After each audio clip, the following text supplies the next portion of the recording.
시간이 되었습니다. 다 같이 조합에 맞춰서 묵상 기도하시고 2025년 신년 두 번째 주일 예배 시작하겠습니다.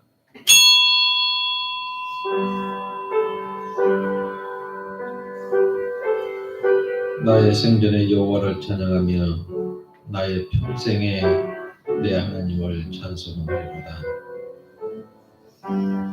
참된 평안의 길을 잃고 방황하는 죄인을 불러서 영생의 길로 인도하시는 하나님 아버지, 오늘 예배하러 모였사오니 하늘의 신령한 말씀으로 공고한 영들을 채워주시고 영육간에 병들고 상한 심령도 치유하여 주옵소서. 오늘도 축복 있게 하느냐 붙들고 돌아갈 것을 다짐하며 모든 영광과 존귀를 홀로 성삼위 하나님께서 받으시옵소서. 예수님의 이름으로 기원하옵나이다. 아멘. 찬송가 43장 찬송.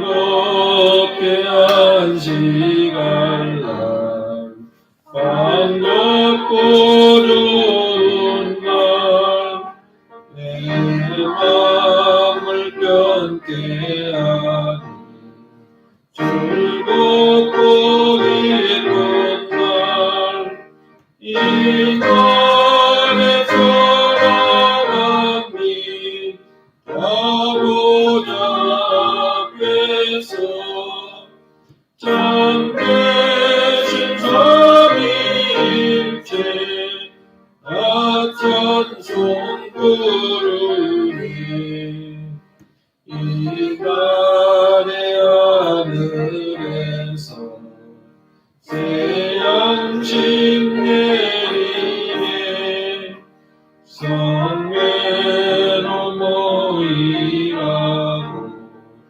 종소리 울리네, 고백의 밝은 빛은 온 세상 비치며 소염색 물이 흘러 시원케 하시네, 이 주일 되기으로 새 은혜 입어서 영원히 쉬는 곳에 다 올라가시다. 성령의 찬미하고 성령과 또 성령 참되신 삼위일체 나 찬송 부르네.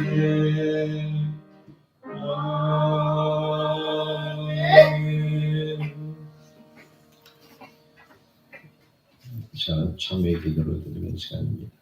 처음에는 누구나 순수하고 열심한 마음으로 시작을 합니다.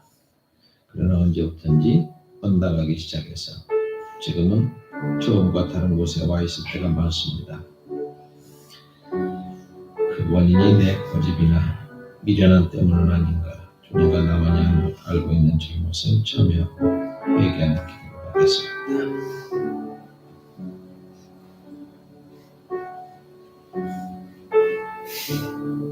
주님을 구주로 영접하면서 거듭남의 감격을 맛보았던 결단은 언데간데 없이 사라지고 지금은 딴 곳에 외톨이가 되어 처량한 모습으로 서 있는 우리들의 모습을 봅니다.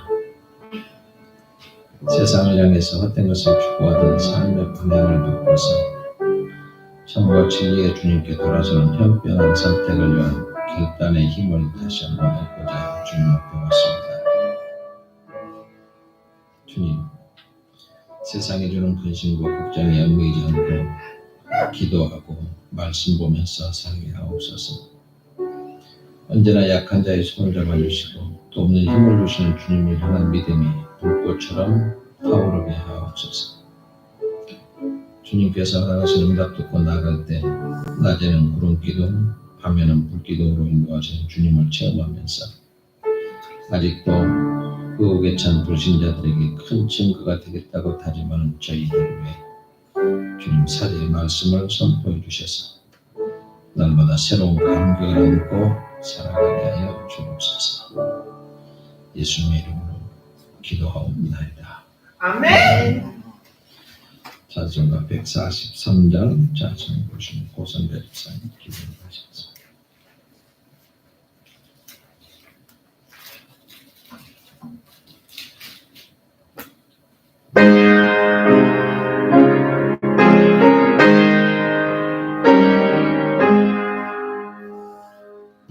웬 말인가 날 위하여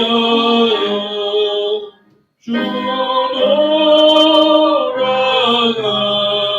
돌아가셨나 이걸 내가 뜬날 위해 끝내 받으셨나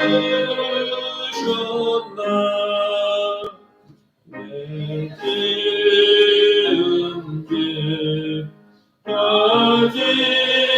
가지시고 못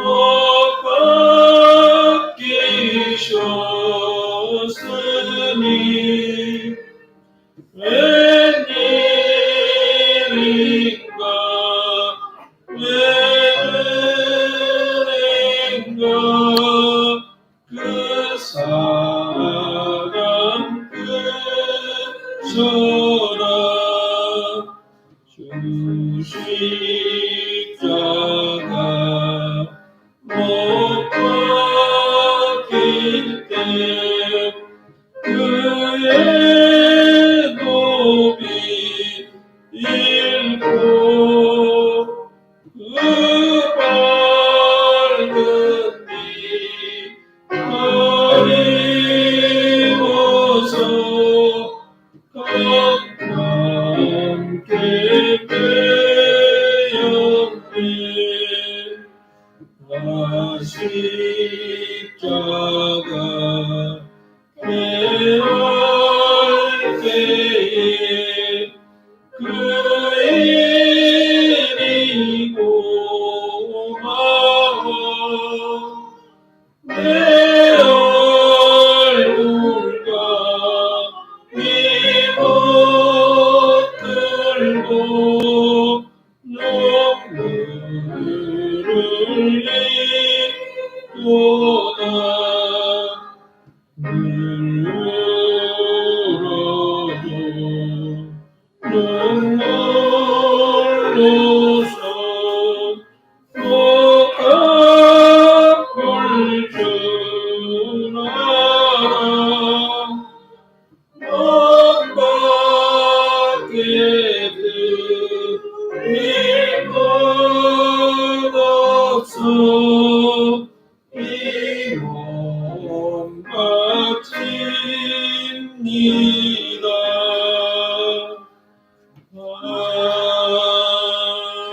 아멘.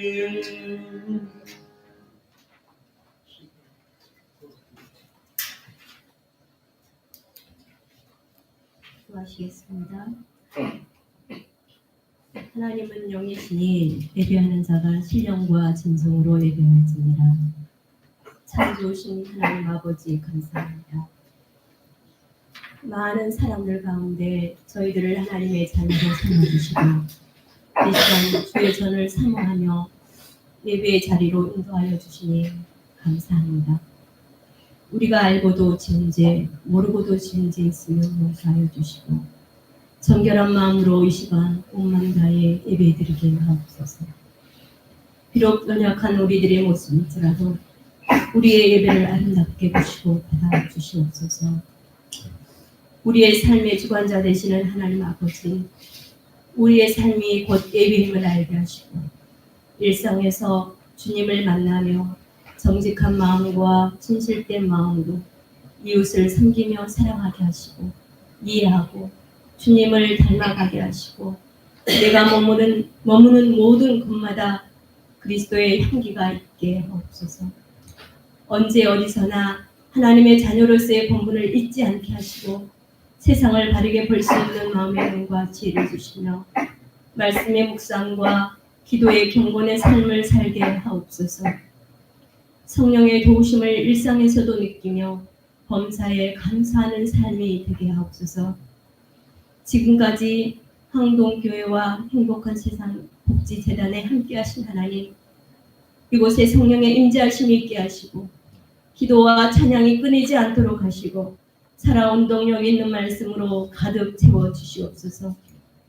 우리에게 영혼의 꼴을 먹여주시기 위해 귀한 종을 세우셨으니 성령님 함께해 주시고 말씀의 능력을 더하여 주셔서 우리의 모난 부분들이 말씀의 정으로 다듬어지며 말씀의 힘을 얻고 삶 속에서 열매 맺는 한 주간의 아름다운 삶이 되게 하옵소서. 항상 우리와 함께해 주실 주님의 은혜를 간구하며 우리를 죄에서 구원해 주신 예수님의 이름으로 기도드립니다. 아멘.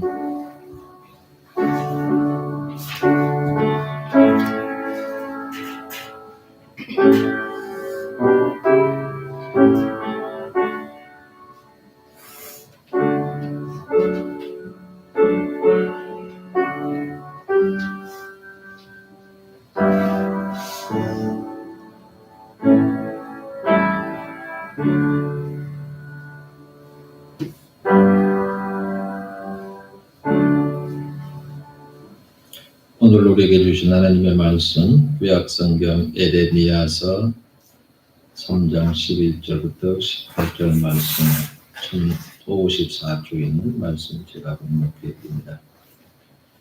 여호와께서 내게 이르시되 배역한 이스라엘은 반역한 유다보다 자신이 더 의로움이 나타났나니 너는 가서 북을 향하여 이 말을 선포하여 이르라.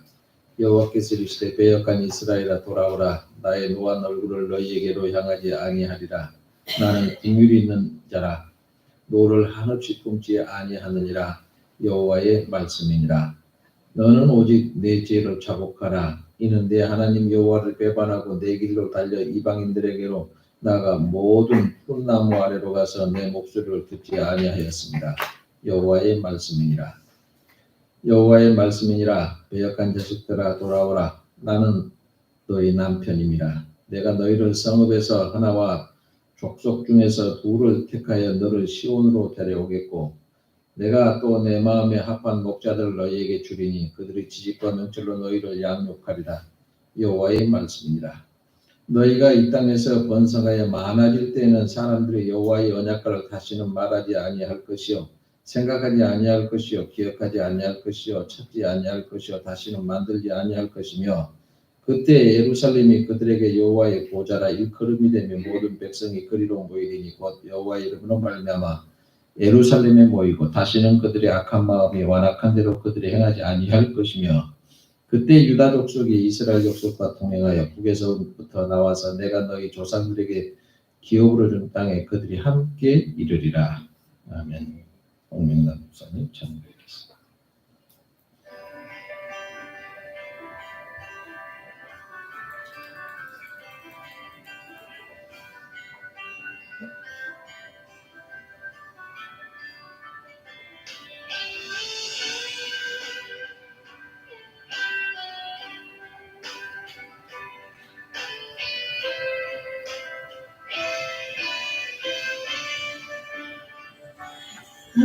하나님은 너를 지키시는 자 너의 우편 그늘 되시니 낮에 해와 밤에 달도 너를 잊지 못하리. 하나님은 너를 지키시는 자 너의 반란을 명쾌하시니 그가 너를 지키시리라.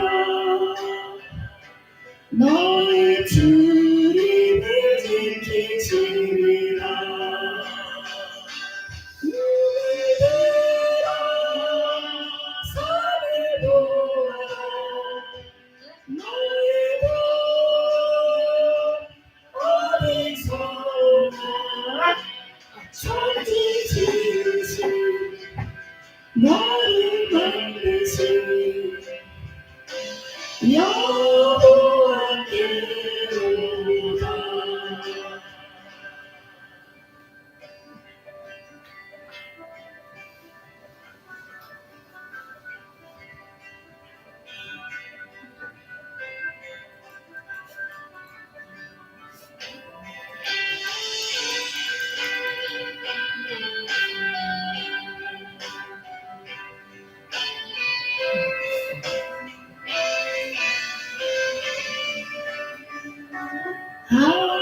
하나님은 너를 지키시는 자, 너의 반란을 명쾌하시니 그가 너를 지키시리라. 너의 출입을 지키시리라. 눈을 들어 산을 보라. 너의 돈 어디서나 천지 지으신 나를 만드신 여호와께로다. 눈을 들어 산을 보라. 너의 돈 어디서나 천지 지으신 너를 만드신 여호와께로다.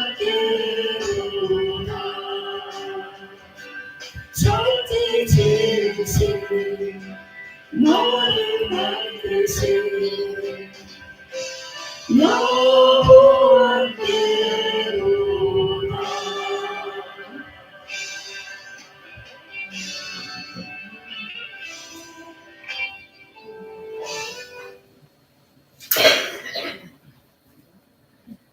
많은 사람들이 입사 시험을 보고 이래저래 우리는 살아가면서 시험이라고 하는 것을 많이 보게 됩니다. 요즘은 며느리 시험을 보는 기업 사장들도 있어요. 다 사람이 거기서 보기 같은데 그 사람 인생이 어떤가 보기 위해서 변장을 하고 하기도 하고, 그거는 지금 시험을 보는 사람뿐만 아니라 옛날에 우리나라에서도 그렇게 시험을 봤답니다. 어느 부잣집 조선시대쯤 됐고요.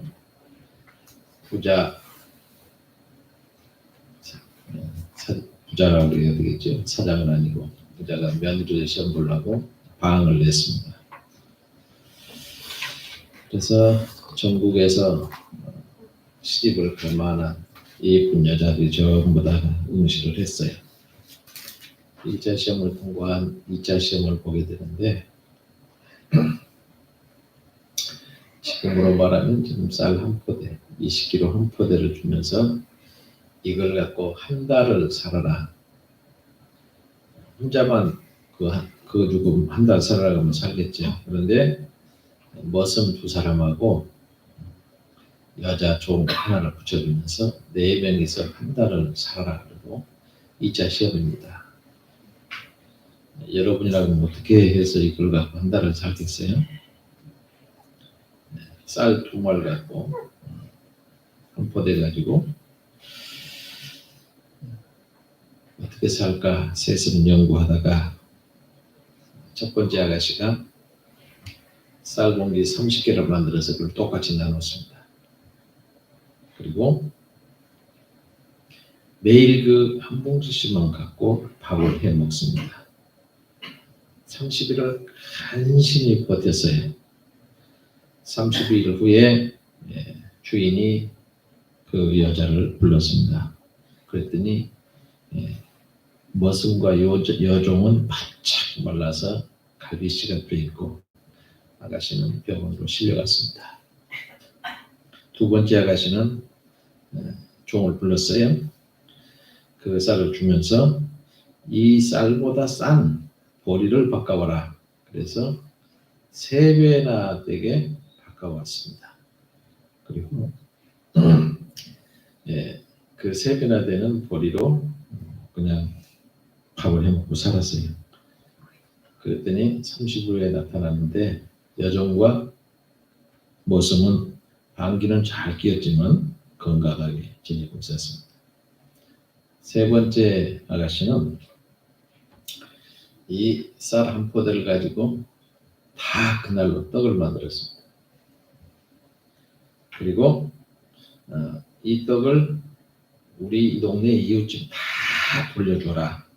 그리고 내가 바느질을 잘 한다고 소문 좀 내고 와라 그랬어요. 그 다음에 머슴은 불러서 산에 가서 나무를 해다가 장례 가서 팔아오라 그랬어요.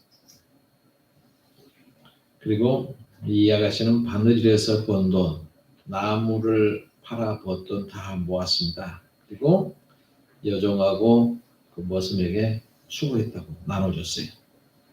그러니 머슴이나 종은 너무너무 신이 납니다.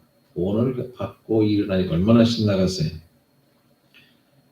30일이 지난 다음 보니까 이 집안에 쌀이 가득 쌓여 있고 장작은 그너마하게 있고 돈이 많이 모여 있었어요. 누가 며느리로 선택됐을까요? 그건 옛날 얘기인데 뭐 그런 얘기를 하세요 라고 하실지 모르겠어요. 그런데 하나님께서는 오늘 저와 여러분 모두에게 똑같은 은혜를 주십니다. 죄인이든 가진 사람이든 못 가진 사람이든지 누구든지 다 똑같이 은혜를 주었어요. 공평하신 하나님이기 때문에 그렇습니다. 그런데 결과는 다 다르죠. 잘못을 용서받는 사람 안에서 하나님은 바로 하나님의 능력을 발휘하게 하시는 겁니다.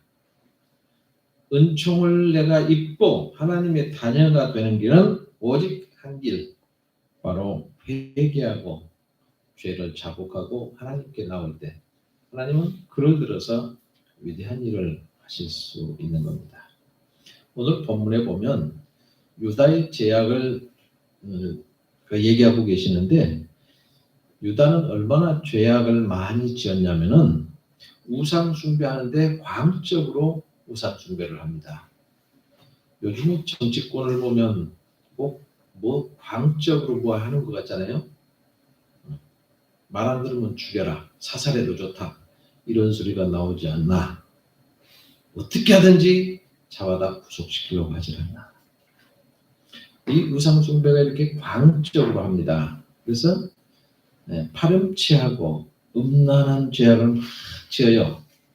입으로는 하나님을 잘 섬깁니다. 나는 하나님을 잘 섬긴다 하고 위선된 종교로 가잖아요. 그렇게 입만 살아서 예수 믿는 거지 그 사람 행동을 보면 예수 믿는 사람은 전혀 냄새가 안 나는 상황. 하나님이 가장 싫어합니다.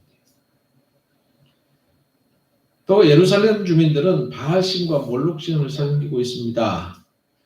하나님께서 유다 백성을 책망하시면서 너희들의 근본과 난 땅은 아모리 사람이요 헷 사람이라고 그럽니다. 유대인들이 가나안에 정착하기 전에 살고 있던 원주민들을 얘기한 거예요. 이곳 원주민들이 섬기고 있던 대표적인 신앙이 바로 바알 신앙입니다. 하나님은 심판받았던 소돔의 죄가 너희들보다 더 가볍다 그래요. 그만큼 하나님께 대한 유다의 죄는 극에 달하고 있습니다. 아마 생존을 위한 몸부림인지도 모르죠. 이스라엘 지역은요, 교통이 중심지 역할을 했고 그 모든 교통이 있는 곳에는 굉장히 그 부자로 잘 살고 교통이 발달하다 보니까 왔다 갔다 하면서 온갖 잡시들이 다 들어와 있습니다. 그래서 이방신들이 다양하게 많아요. 근데 원주민들이 섬기고 있던 바알과 몰렉신을 비롯해서 애굽과 교통하면서 애굽의 신들도 다 들어와 있습니다. 유다의 아하스 왕은 아수르와 손을 함께 잡습니다. 그래서 아하스 왕이 그 유다의 아수르하고 손잡으니까 그곳의 우상을 전부 다 모방해서 다 숭배합니다.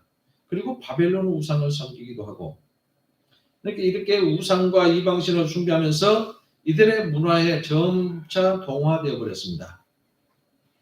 육신으로 보면 혈통은 유대인인데 이들의 정신구조, 이들의 생활하는 것은 출애굽하면서 광야에서 거듭난 하나님의 백성의 모습은 온데간데 없어져 버렸습니다. 쾌락을 쫓고 풍요를 쫓아서 윤리와 도덕이 엉망진창이 된 모습으로 살고 있는 바로 이방인들의 모습과 똑같이 살고 있었습니다. 네, 그런 사람들이 좀 너무했네 그런 생각이 드시나요? 오늘날 우리들의 모습이란 겁니다. 말로는 교인이라고 합니다. 거룩하게 구별된 사람이라 해서 성도라고 합니다. 그런데 우리들의 모습을 보면 불신자들하고 아무런 다름없는 삶을 살고 있지는 않나. 예전에 있었던 내가 예수 믿고 딱 끊었던 습관, 그 행동을 계속해서 반복하고 살고 있지는 않은가. 주님, 쉬운 예로 주님 예수를 처음에 영접하고 예수를 믿었을 때는 내가 하나님의 뜻대로 살아야지, 안식일은 거룩하게 지키라고 했으니까 주일날은 어떤 일이 있어도 교회에 가야지, 교회 가서 하나님의 일을 해야지 하고 굳게 다짐하고 열심히 신앙하던 생활을 하던 사람이 어느덧 지나서 점점 신앙이 굳어져야 되는데 흐리구리해져서 오늘도 내가 가게 문을 안 열면 우리들 하루 생활이 어렵지, 가게 문을 열고 오늘 하루 안 갔다고 뭐 어떠겠어? 나타나지도 않는데 뭐. 처음에 안 나갈 때는 좀 마음이 불안합니다. 이틀 안 나가, 두 번 안 나가, 자꾸 빠져도 괜찮네. 그리고 교회도 가끔 빠집니다. 하나님의 것은 하나님의 것이라고 드리라고 했지라고 해서 처음에는 지금 다 정해진 거지만 주일헌금, 주정헌금, 감사헌금, 11조 다 열심히 하다가 해도 내가 복을 못 받네. 그러면 하나님한테 훈정하는 거죠. 이만큼 낼 테니 그만큼 줘. 내가 이만큼 할 테니 그만큼 나한테 혜택을 줘. 그거 안 되네. 그래서 설금설금 빼먹기도 합니다. 또 11조 하라고 그랬지 뭐 이거저거 하라고 그랬나? 11조 전체 1년 11조 계산해서 그걸 갖고 이것도 하고 저것도 하고 이것도 하고 저것도 하고 이거 다 하지. 그렇게 하는 사람도 있습니다. 내가 어느 목사님한테 물었어요. 11조는 어떻게 해야 됩니까? 내가 답을 줄 수 없고 무조건 하면 하나님 무조건 복을 줄 것이고 계산해서 하면 딱 계산해서 그만큼 줄 거니까 알았어요. 그 말이 정답인지는 모르겠습니다만은 사람들이 세월이 지나면서 가면서 이렇게 자꾸 과거로 돌아가는 모습.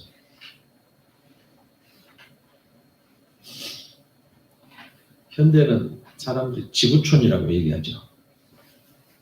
세계 어디든지 갈 수 있습니다. 교통이 참 발달돼 있어요. 그래서 세계 각국의 살림살이, 문화 다 만납니다. 또 다양한 종교도 만나게 돼요. 우리는 기독교가 몸에 뱄어요. 근데 요 다른 나라에 가보면 이상한 종교도 있어요. 근데 그 사람들 만날 때마다 그럽니다. 저 사람과 내가 다른 게 뭘까? 내가 기독교인으로 저 사람보다 우월한 게 뭘까?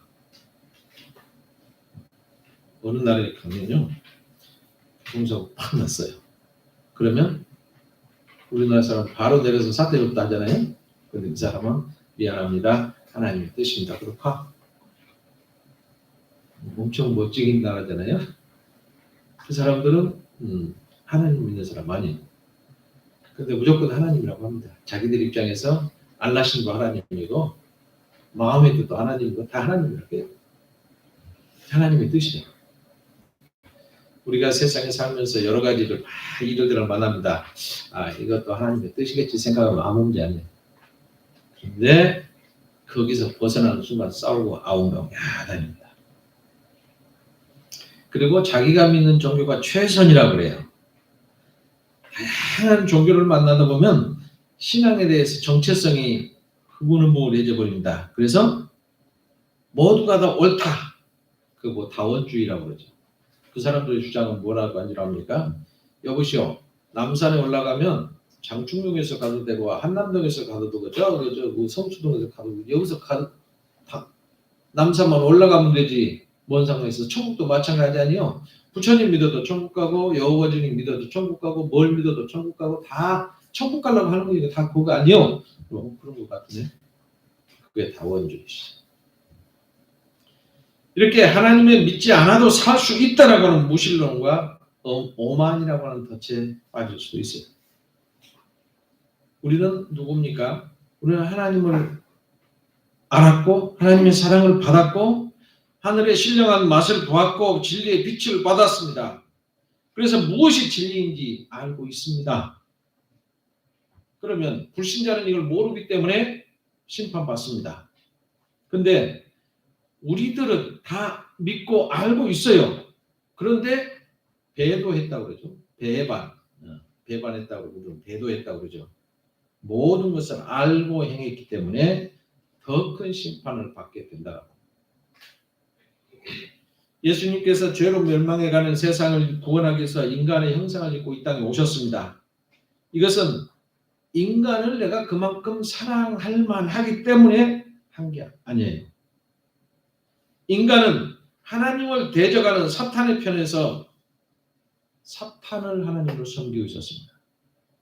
그래서 인간이 하나님과 원수가 되어버렸어요. 이렇게 많은 불순종을 하고 어리석은 짓을 하고 패역함을 다시 고쳐주기 위해서 용서하기 위해서 우리에게 먼저 손을 내밀으셨습니다. 하나님께서 하늘에서 땅으로 내려오신 형상만큼까지 하늘에서 땅만큼 낮췄어요. 그런데 인간은 끝까지 강팍하고 교만함을 고집하고 있습니다. 예수님께서 오셔서 전도하면서 권능을 많이 베풀었습니다. 그런데 그곳에 가니까 회개하지 않습니다. 강팍하고 교만합니다. 그때 뭐라고 하십니까? 탄식하면서 말씀하신데 그에게 택망하시되 화가 있을진저 고라시나 화가 있을진저 베세다야 너희에게서 행한 모든 권능을 두로와 시돈에서 행하였더라면 저희가 벌써 베옷을 입고 제의 앉아 회개했으리라. 내가 너희에게 이르노니 이 심판날에 두로와 시돈이 너희보다 견디기 쉬우리라. 가버나움아 네가 하늘까지 높아지겠느냐 음부에까지 낮아지리라. 내게서 행한 모든 권능을 소돔에서 행했더라면 그 성이 오늘날까지 있었으리라. 내가 너희에게 이르노니 심판날에 소돔 땅이 너보다 훨씬 견디기 쉬우리라. 구약 말씀 같죠? 신약 마태복음 11장 21절 24절 그렇게 예수님이 말씀하십니다.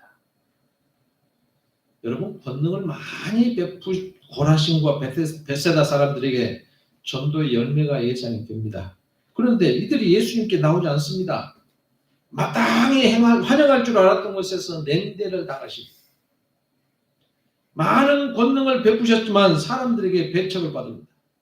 관심과 사랑을 베푸는 것은 완전히 외면당한 거죠.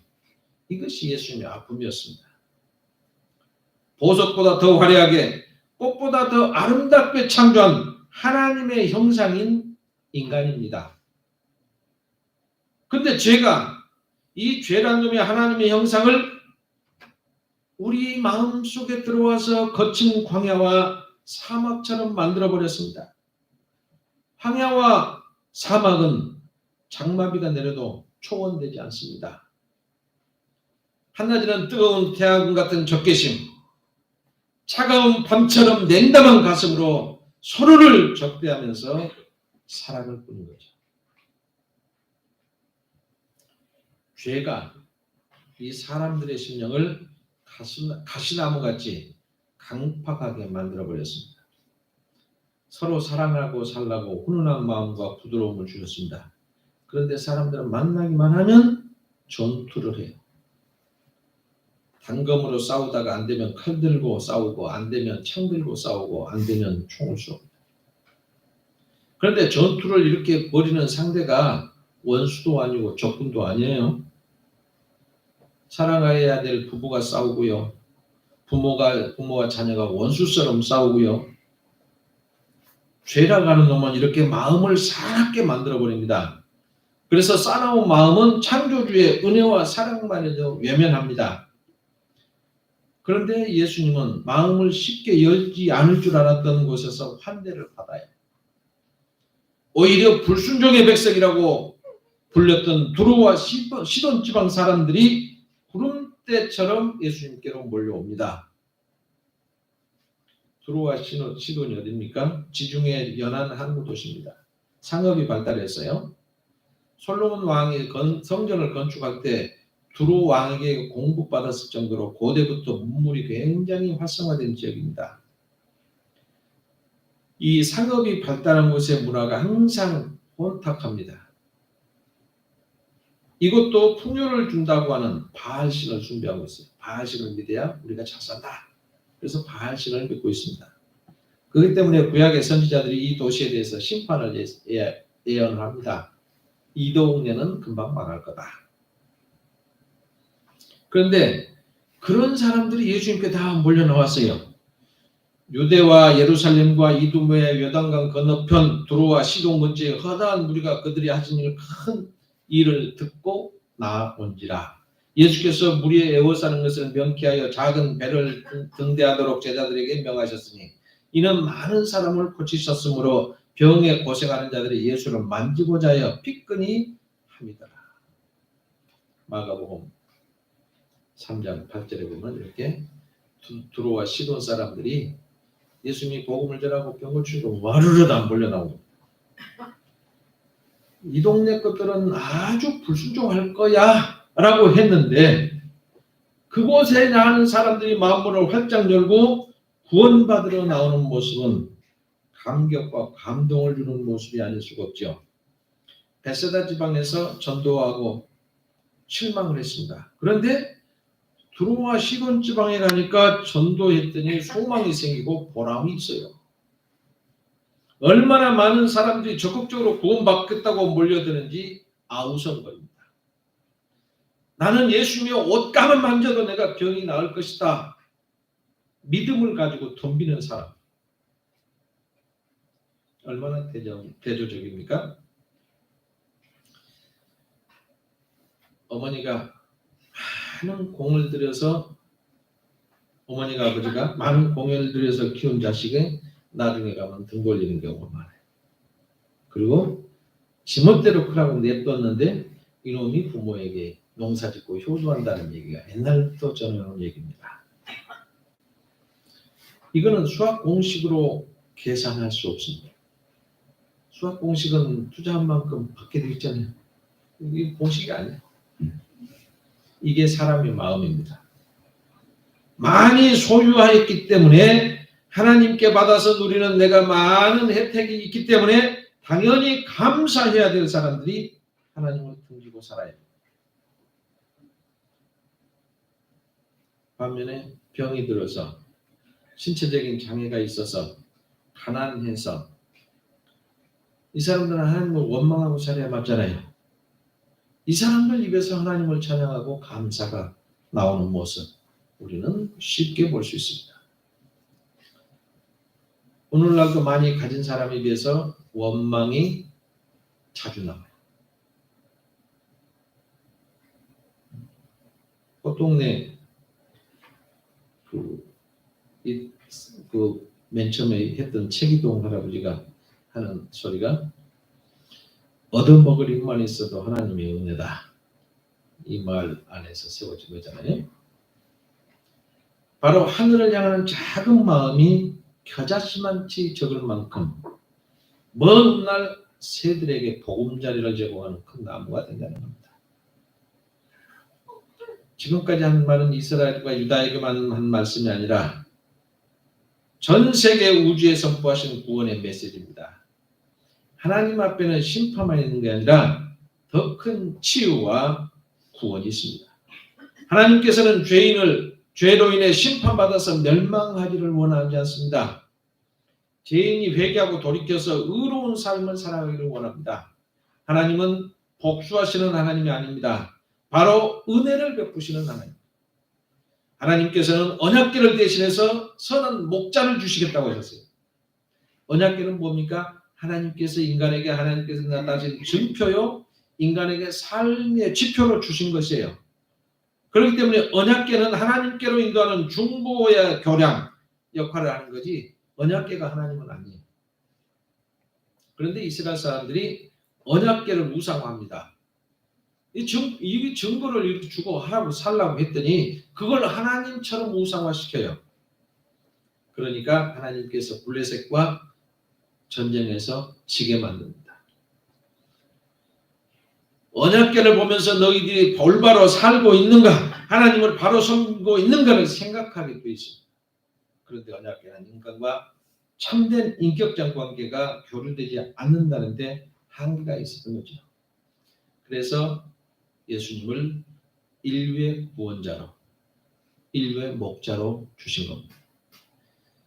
바로 예수님을 통해서 우리의 인격적인 관계가 시작이 되는 거죠. 언약궤를 보면서 하나님의 자비하심보다는 죄를 정죄하는 엄격한 하나님을 연상하게 했습니다. 그런데 예수님을 통해서 보는 하나님은 자비를 베푸시는 은혜로우신 하나님을 볼 수 있게 된 거죠. 예수님을 통해서 보는 하나님은 왜 이렇게밖에 못하냐고 꾸짖고 야단하시는 하나님이 아니에요. 부족할 수밖에 없는 나약함을 이해하시는 하나님이다. 그리고 할 수 있도록 힘을 주시고 할 수 있도록 도와주시는 선한 목자 되신 하나님.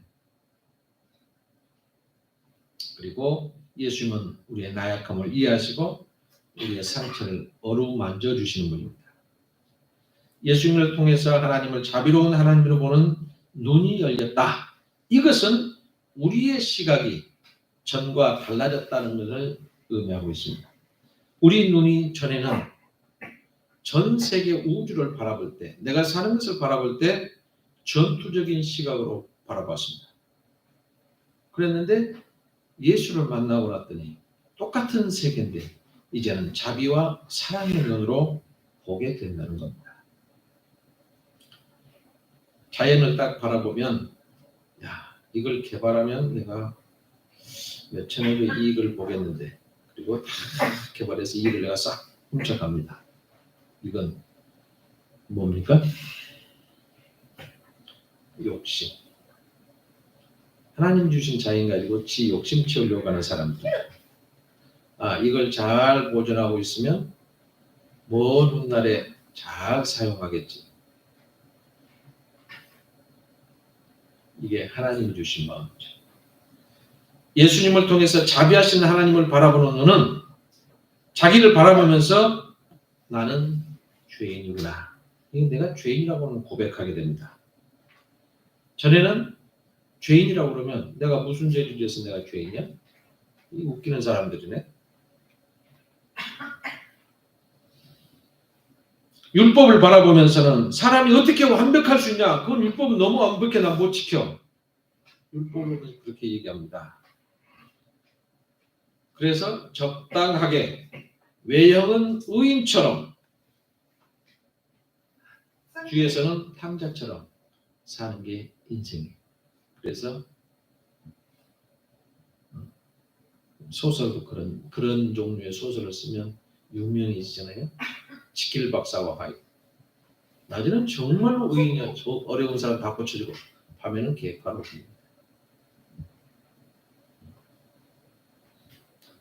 그래서 노벨 문학상 받으려면 성경 얘기를 딱 해서 만들면 노벨 문학상까지 줘요. 그런데 하나님의 사랑 앞에 우리는 두 손 들고 고백할 수밖에 없어요. 예수님을 통해서 자비하신 하나님을 바라본 눈은 이웃을 사랑의 대상으로 바라봅니다. 내가 많이 소유하기 위해서 이웃의 소유를 빼앗자면 안 되는 제로섬 게임을 지금까지 살아왔습니다. 심지어 부부라도 유리한 입장에 서기 위해서 계속 싸웁니다. 싸움을 딱 나중에 보면 서로 유리한 입장을 얻기 위해서 싸우는 거예요. 근데 이제는 나도 살고 너도 사는 이 상생의 원리 속에 살아가게 되는 거예요. 네가 살아야 나도 산다. 여러분, 남편이 건강해야 아내도 편합니다. 아내가 건강해야 남편도 편안한 거예요. 이러한 인생을 하나님께서 우리에게 축복하신 기업이라고 하는 겁니다. 이런 축복을 올 한해는 꼭 누리며 사는 우리 모두 되기를 주님의 이름으로 축원합니다. 기도하겠습니다. 하나님의 사랑은 저희가 미처 생각하지도 못한 것 같지만 모든 것을 미리 준비해 주셨는데 저희는 성공과 실패가 주님의 섭리 안에 있다는 것을 모르고 세상에서 찾아버리고 방황하면서 지금까지 살아왔습니다. 인생이 실패하고 넘어지는 순간이 구원의 문으로 들어오는 축복의 기회가 되기를 원합니다. 주님 안에서 시작하는 새로운 인생만이 참된 승리의 인생임을 고백합니다. 오늘 헤아릴 수 없는 많은 저희들의 죄와 허물이 말씀을 통해서 교회를 통해서 치유되게 하시고 혼탁한 이 세상의 불순물과 찌꺼기를 걸러내는 필터가 되기를 원합니다. 주님께서 말씀하신 것처럼 정의를 강같이 흐르게 하고 따뜻한 사랑이 하수같이 흐르게 하는 오늘 우리가 되기를 원하고 교회가 되기를 원하고 가정이 되기를 원합니다. 주님 도와주시옵소서. 주님의 사랑하심을 마음껏 느끼며 살아갈 수 있는 저희 되기를 원하며 예수님 이름으로 기도합니다. 아멘.